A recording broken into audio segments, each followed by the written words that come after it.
अम्मा आमना का पुछो अम्मा जी जल्दे खबर मदीने जा साईं अवां जे पाक वतन में आया हा अवां छा ॾिठो। अम्मा थी फरमाए जई रात रजब जे महीने में जुम्मे जी रात मदीने जे साईं जो नूर मुबारक मुझे वतन में आयो।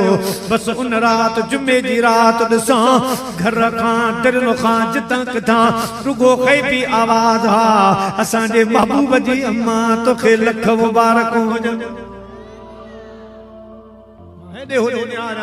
मां ॾिसां बि न पई इएं रूहानी आवाज़ पिया अचनि ओ अम्मा आमना तोखे लख लख वाधायूं लख लख मुबारकूं। अॼु तुंहिंजे वतन में ॿिन्ही जहाननि जो सरदार आयो आहे ख़ुदा जो पाक महबूब आयो आहे।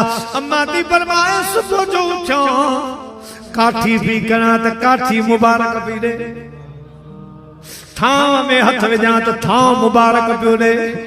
अम्मा तोखे मुबारक हुजे असांजो प्यारो हबीब तो वटि आयो आहे। मां बकरियूं धारियूं हुयूं उहे बकरियूं ॿाहिरि पई कढां बकरियुनि खे कढां पियो त बकरियूं मुंहिंजे अॻियां न पियूं हलनि। अम्मा तूं अॻु में थी असां तुंहिंजे पुठियां हलूं तुंहिंजे वतन में मदीने जो साईं आहे।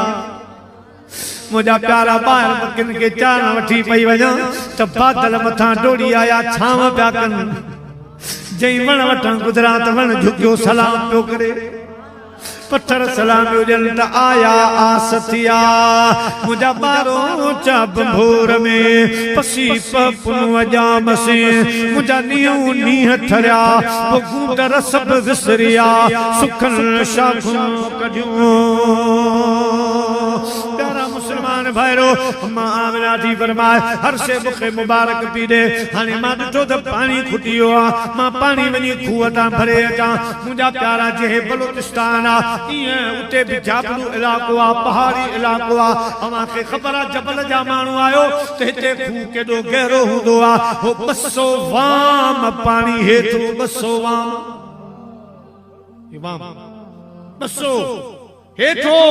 अम्मा थी फरमाए जल्दी में डोल विसरी वियो मुंहिंजो का सहेली सर्दी ईंदी त भला उन खां वठी मां पंहिंजो मस्कीदो भरी पर जॾहिं मूंखे रस्सी विसरी वई डोल बि विसरी वियो मां ईअं खूह ते आयुसि उन टाइम सोचमि त रस्सी बि कान आंदमि का माई बि अञा कान आई आहे। ईअं सोचां पई त खूह जो पाणी सलातूं पढ़ंदो मथे डोड़ंदो कंठियुनि आयो।